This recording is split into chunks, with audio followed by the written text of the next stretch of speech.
It's another edition of Time About the Movies, and today we're taking a look at the movies of April 23rd, 1993.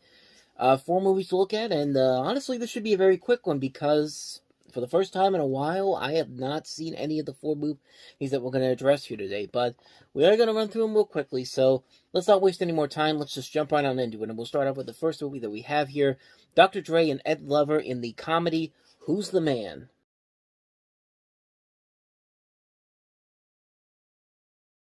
So Yo MTV Raps was something that it was right around. It came out around the time I was born. I think it came out about 4 months before I was born, and it was a little bit early for me.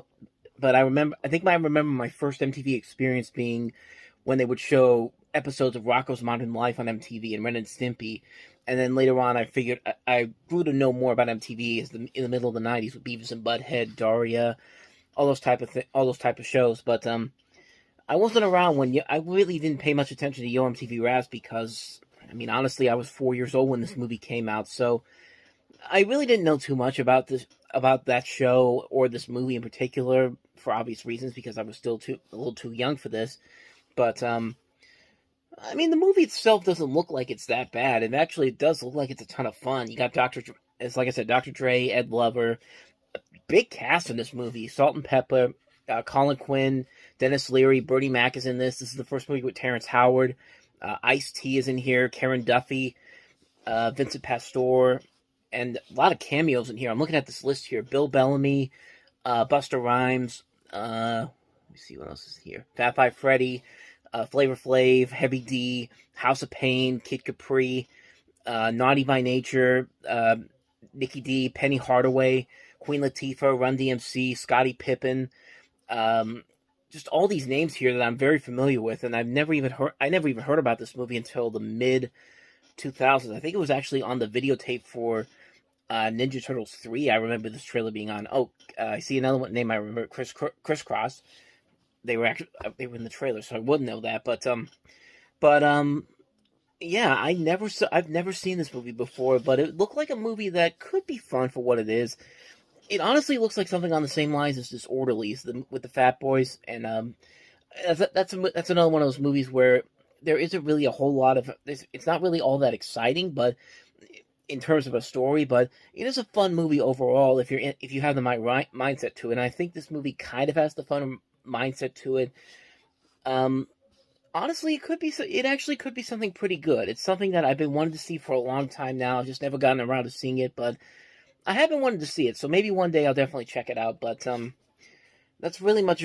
That's really all I got to say about this movie in particular. I knew about it from the Ninja Turtles 3 tape, but other than that, that's pretty much all I know about this movie. Except also that Ted Demme directed, and Ted Demme is of course the. Is he related to Jonathan Demme? Yes, that's his uncle. Demme is his uncle. And he's gone on to. Ted Demme actually went on to direct some pretty good movies, including The Ref with Dennis Leary, Life with Eddie Murphy and Martin Lawrence, Blow with Johnny Depp and Penelope Cruz. So it was interesting to know that this was his first movie that he directed. So all my interest in this continues to be piqued for this. I really want to see what this movie is about. Maybe one day, like I said, I'll definitely check it out. But I'm not in an immediate rush to see it. But one day, I will definitely see if about checking it out. So. Anyway, as I've done with the mumbling right now, let's move on to the next movie, and that is Mike Binder's Indian Summer.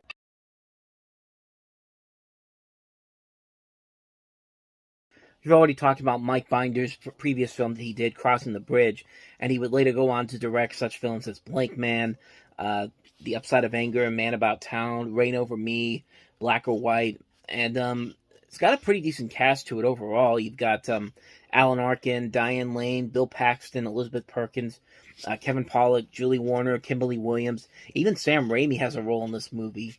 Um, like I said, I haven't seen it before. I can't really comment on it too much, but it honestly doesn't look too bad of a movie. It's a movie I'd probably check out one day just because of the cast alone, but I haven't heard too many good things about it, but the cast alone makes me curious about what kind of a movie it is, so one day I'll definitely check it out again, but or I should say definitely check it out because like I said I haven't seen it before.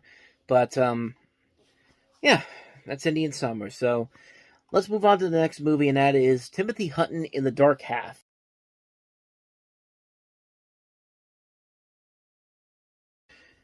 So as you can probably tell, this is another one of those Orion Pictures movies that were made back in the early part of the 90s but didn't get released because Orion Pictures was going through bankruptcy, and so it took them a long time to take this off of the shelf, and it eventually saw its release, and it was largely forgotten at the box office. But reviews for it aren't that bad. Most of the people that talk about the positives about this movie are talking about the performance of Timothy Hutton, who gives this really good. It looks like he gives this really good, crazy psychological performance, psychotic performance, I should say.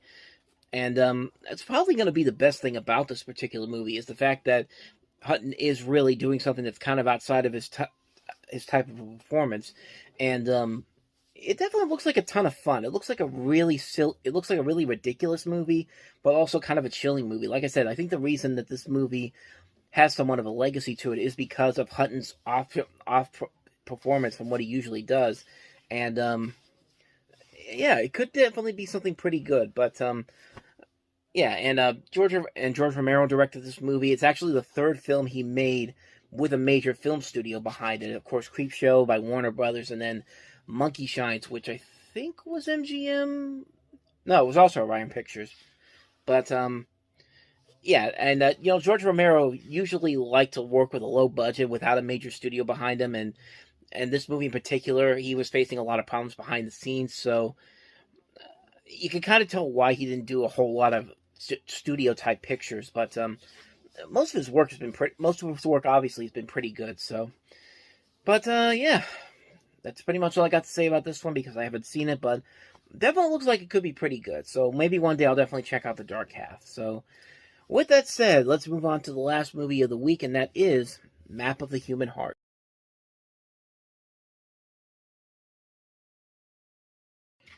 So this is directed by Vincent Ward, who would later become more known for his work on What Dreams May Come, which is a movie that's heavily polarizing, but I don't know. I thought it was all right. We'll definitely know more of that when we get to that movie's release. But this movie was actually made by Ward when he was originally going to do the script for Alien, when he was planning to direct the script for Alien 3. That never happened, but so it led him to this, and sounds like it was the right move because this movie has a huge critical following, a good critical following, and it looks pretty good too. You've got Patrick Bergin, you've got Anne Perot from Innocent Blood and La Femme Nikita.